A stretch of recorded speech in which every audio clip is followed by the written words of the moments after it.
Kartik private company में sales manager था।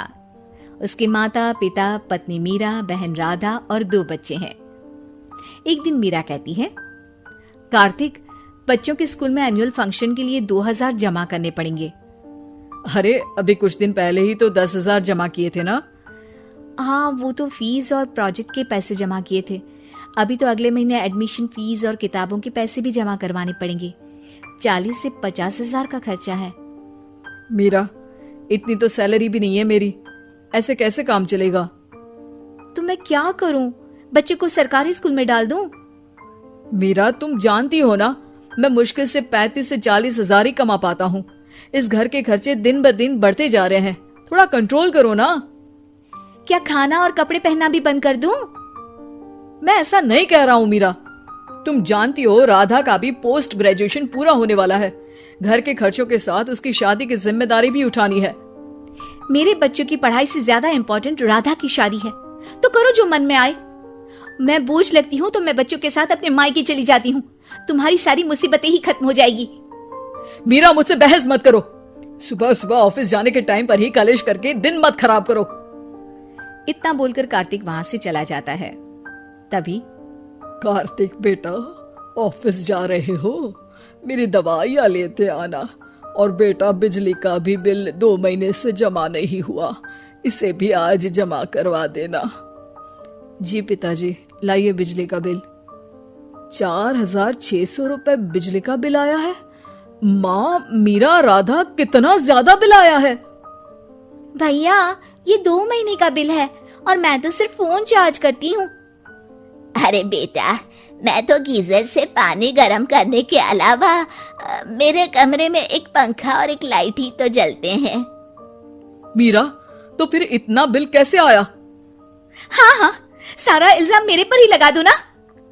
भाभी, आप भी तो एसी चलाती हो, उससे भी बिजली का बिल बहुत ज्यादा आता है ना। एसी मेरे मायके से आई है और वो भी अब सबकी आंखों में खटकने लगी है। मीरा, अपना मुंह बंद करो और आज के बाद तुम एसी नहीं चलाओगी।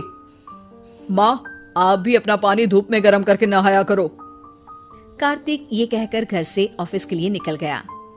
घर से कुछ आगे जाते ही उसकी गाड़ी पंचर हो गई। कार्तिक को पंचर बनवाकर ऑफिस पहुंचने में लेट हो गया। बॉस ने कार्तिक को अपनी कैबिन में बुलाया। मे आई कम इन सर? कम इन। बहुत लेट हो तुम। सॉरी सर, कुछ प्रॉब्लम्स की वजह से लेट हो गया। मुझे कुछ नहीं सुनना। तुम्हारा टारगेट कंप्लीट हुआ? नो सर, अभी बाकी है। क्यों? सर, मार्केट में बहुत रिसेशन चल रहा है, बिजनेस कहीं से मिल नहीं पा रहा। मैं अपनी तरफ से पूरी कोशिश कर रहा हूँ सर। मुझे तुम्हारी कोशिश नहीं चाहिए, मुझे बिजनेस चाहिए। अगर तुमसे नहीं हो पा रहा है तो तुम रिजाइन कर सकते हो। अब नहीं सर, मुझे इस नौकरी की बहुत जरूरत है। मैं अपनी फैमिली का सिंगल अर्निंग पर्सन हूँ। मेरी जॉब चली गई तो मेरी फैमिली प्रॉब्लम में आ जाएगी सर। इसका ख्याल तुम्हें रखना चाहिए। जाओ यहाँ से, और बिना बिजनेस लाए मुझे तुम अपना मुंह मत दिखाना। कार्तिक बिजनेस की तलाश में इधर से उधर कड़ी धूप में सारा दिन भटकता रहता है और थका हारा जब शाम को घर आया, बेटा, मेरी दवाई ले आए और बिजली का बिल भर दिया। अब दवाई लाना भूल गया पिताजी, और बिजली का बिल जल्दी भर दूंगा। पर बेटा, याद से भर देना, वरना बिजली वाले बिजली काट कर चले जाएंगे। लीजिए पानी। बच्चों के एनुअल फंक्शन के लिए स्कूल में जमा करने वाले पैसे लेकर आए? अभी सैलरी नहीं आई है मेरा, और अकाउंट में ज्यादा पैसे भी नहीं बचे हैं।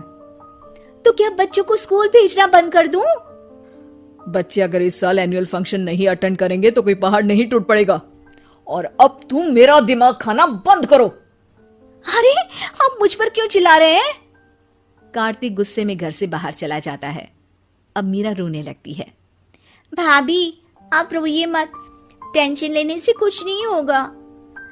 पर राधा, घर के भी खर्चे हैं। कार्तिक के गुस्सा करने से घर के खर्चे नहीं पूरे होंगे। पर मीरा बेटा, लड़ाई करने से भी कोई समाधान नहीं मिलेगा, उल्टा घर का माहौल ही खराब होगा। पर मुझे लगता है हमें भी घर के खर्चों में हाथ बढ़ाना चाहिए। मुझे योगा सेंटर में जॉब का ऑफर मिला है, मैं कल से ही जॉब ज्वाइन कर लूंगी। वैसे तो मुझे भी सिलाई आती है, मैं भी लोगों के कपड़े सिलना शुरू कर देती हूँ। हाँ बेटा, मैं भी तुम्हारा घर के कामों में हाथ बटा दिया करूंगी और काज बटन लगाकर सिलाई करने में भी सहायता करूंगी। मीरा, मैं तुम्हारे बच्चों के साथ मोहल्ले के बच्चों को भी ट्यूशन पढ़ाऊंगा। इसी बहाने मेरा टाइम पास भी हो जाएगा। इस तरह से अब घर के सभी सदस्यों के सहयोग से पैसों की समस्या दूर हो गई और सब खुश रहने लगे। इससे हमें सबक मिलता है कि एकता में कितनी ताकत होती है।